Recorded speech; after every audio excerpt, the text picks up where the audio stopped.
Hi friends, சனிக்கிழமை வந்து group 2A mains exam நடந்துச்சு. இந்த எக்ஸாம் நான் எப்படி எழுதினேன் அப்படிங்கிறத பார்க்கலாம். மார்னிங் வந்து பார்த்திங்கன்னா அப்ஜெக்டிவ் டைப் எக்ஸாம் நடந்துச்சு. மதியானம் வந்து தமிழ் எலிஜிபிலிட்டி டெஸ்ட் நடந்துச்சு.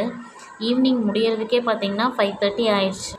நான் வந்து பாப்பா பிறந்ததுலேருந்தே அவளை விட்டுட்டு ஒன் டே ஃபுல்லாலாம் தனியாக இருந்ததே இல்லை. இதுதான் ஃபஸ்ட் டைம் அவளை விட்டுட்டு போய் நான் எக்ஸாம் எழுதினேன். தமிழ் எலிஜிபிலிட்டி டெஸ்ட் பார்த்திங்கன்னா 2 மணி நேரம் 2.5 மணி நேரத்துலேயே எல்லாருமே எழுதிட்டு ஹாலில் சும்மா தான் இருந்தோம். மார்னிங் அப்ஜெக்டிவ் டைப் டெஸ்ட்டில் வந்து ஃபஸ்ட்டு எடுத்தோன்னே நம்மளுக்கு வந்து பார்த்திங்கன்னா ஜிஎஸ் தான் கொடுத்துருந்தாங்க. அதுக்கப்புறம் தான் நம்மளுக்கு வந்து ரீசனிங்கும் தமிழும் வந்து கொடுத்துருந்தாங்க. ரீசனிங் கூட ஓரளவு வந்து ஈஸியாக தான் இருந்துச்சு. தமிழ் கொஷின் பேப்பர் வந்து பார்த்திங்கன்னா லாஸ்ட்டாக தான் கொடுத்துருந்தாங்க. அது பார்த்தோன்னே இந்த ஃபஸ்ட்டு கொஷினை பார்த்தோன்னே எனக்கு வந்து பயங்கர ஷாக்கு. நம்ம என்னடா ஓரெழுத்து ஒரு மொழியில் புக்கில் இருக்கிறது தான் படிச்சிருப்போம். நம்ம படித்த ஓரெழுத்து ஒரு மொழியில் ஐனா தலைவன் தான். ஆனால் இந்த ஆன்சரில் பார்த்திங்கன்னா எதுவுமே அந்த மாதிரி இல்லை.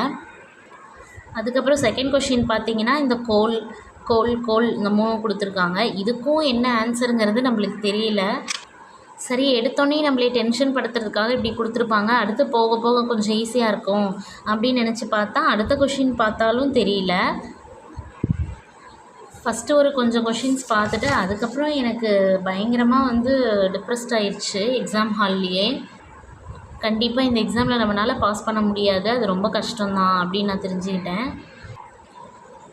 ரீசனிங்லாம் ஓரளவு நம்ம எக்ஸ்பெக்ட் பண்ண மாதிரி தான் வந்துருந்துச்சு. ஆனால் தமிழ் மட்டும் எங்கேருந்து கேட்டிருக்காங்கன்னே நம்மளுக்கு தெரியலை.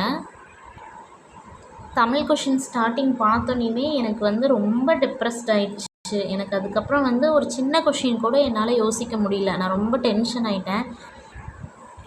நான் சிறப்பு தமிழ்லாம் வந்து ஓரளவு படிச்சிருந்தேன். ஏன்னா லாஸ்ட் டைம் குரூப் 2 ப்ரிலிம்ஸ்லேயே வந்து அந்த வஞ்சி விருத்தம் கொஷின்லாம் சிறப்பு தமிழ்லேருந்து கேட்டிருந்தாங்க, அதாவது ஓல்டு சிறப்பு தமிழில்.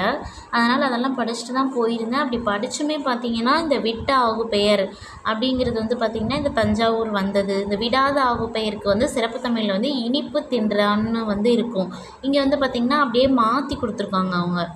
எனக்கு வந்து எப்படின்னா, நான் ரொம்ப நல்லா படிக்கல, ஆனால் வந்து ஜஸ்ட் ஒரு கிளான்ஸ் வந்து எல்லாமே பார்த்துருந்தேன். அப்போ வந்து இது நம்மளுக்கு படிக்காத இந்த வேர்ட்ஸ் எல்லாம் பார்த்திங்கன்னா நம்மளுக்கு படிக்காத மாதிரி இருக்குது. ஸோ நான் என்ன நினச்சிட்டேன்னா, இதெல்லாம் இல்லை போல் புக்கில் அப்படின்னு எனக்கு அந்த டைம் வந்து எனக்கு அது யோசிக்கவே முடியலை. அடுத்த கொஷினும் பார்த்திங்கன்னா இந்த மும்மடி ஆகு பெயர், இந்த இருபெயரொட்டு ஆகு பெயர், இருமடி ஆகு பெயர், அடையெடுத்து ஆகு பெயர், இதெல்லாம் வந்து நம்மளுக்கு என்னென்னு கூட தெரியலை. நிஜமாக ஆகு பெயர்னால் என்ன, அதோட 16 வகை தான் நம்மளுக்கு தெரியும். ஆனால் இந்த மும்மடி ஆகு பெயர், இருமடி ஆகு பெயர், அதுக்கெல்லாம் அர்த்தம் என்னன்னே நம்மளுக்கு வந்து தெரில. ஸோ நம்ம தெரிஞ்சால் தானே போட முடியும். அதனால் இந்த மாதிரி கொஷின்ஸ்லாம் பார்த்திங்கன்னா நிறையா அங்கே போய் வந்து யோசிக்கிற மாதிரி தான் இருந்துச்சு. டைம் வந்து ரொம்ப இழுத்துச்சு. தமிழுக்கு வந்து பார்த்திங்கன்னா 100 கொஷின்ஸ் போட வேண்டிய டைமில் 60 கொஷின்ஸ் போட்டிருந்தோம். ஒரு 1.5 மணி நேரத்துக்கு பக்கம் எனக்கு 1.25 மணி நேரத்துக்கு பக்கம் எனக்கு தமிழே இழுத்துருச்சு. ரீசனிங் வேணால் ஓரளவு நம்ம எக்ஸ்பெக்ட் பண்ண மாதிரி இருந்துச்சு. இருந்தாலும் அதுலேயும் கொஞ்சம் ட்விஸ்ட் பண்ணுற மாதிரிலாம் கேட்டிருக்காங்க. குரூப் 4 குரூப் 2 ப்ரிலிம்ஸ்லாம் பார்த்திங்கன்னா நம்ம மெமரியை வந்து செக் பண்ணுற மாதிரி இருக்கும். ஆனால் இப்போது இவங்க சிலபஸ் மாற்றினது வந்து ஃபுல் அண்ட் ஃபுல் நம்மளோட அண்டர்ஸ்டாண்டிங் லெவலில் தான் அவங்க செக் பண்ணுறாங்க. தமிழில் இலக்கணமும் சரி, ரீசனிங்கும் சரி, நீங்கள் எந்த அளவு யோசிக்க முடியுமோ அந்தளவு வந்து யோசிக்கணும். ஏன்னா வந்து நீங்கள் நல்லா புரிஞ்சுட்டு போனீங்கன்னா மட்டும்தான் அங்கே பார்க்கும்போது உங்களுக்கு ஈஸியாக இருக்கும். இதுதானே, இது நம்மளுக்கு தெரியாததா அப்படின்ட்டு நம்ம அங்கே போனோம் அப்படின்னா கண்டிப்பாக நம்மளுக்கு டைம் ரொம்ப கன்சியூம் பண்ணும். நம்ம வந்து அவ்வளோ நேரம் டைம் வேஸ்ட் பண்ணி நம்ம படித்ததே வந்து டைம் வேஸ்ட்டு அப்படிங்கிற மாதிரி தோண ஆரம்பிச்சிடும். வர குரூப் 4 எக்ஸாம் நம்ம வந்து கண்டிப்பாக பாஸ் ஆகணும் அப்படின்னா கண்டிப்பாக இலக்கண கொஷின்ஸ் வந்து இப்படி தான் இருக்கும். நிறையா இன்ஸ்டிடியூட்டில் வந்து குரூப் 4க்கு வந்து அப்படி கேட்க மாட்டாங்க அப்படின்னு சொல்கிறாங்க. ஆனால் நம்ம ஒவ்வொரு எக்ஸாமுமே இப்படி தான் போகிறோம். இதெல்லாம் கேட்க மாட்டாங்க, கஷ்டமாக இருக்கிறதெல்லாம் கேட்க மாட்டாங்க, குரூப் 4 லெவலில் தான் இருக்கும் அப்படின்னு நினச்சி நம்ம நிறையா படிக்காமல் போகிறோம். அதுதான் நம்ம பண்ணுற தப்பே.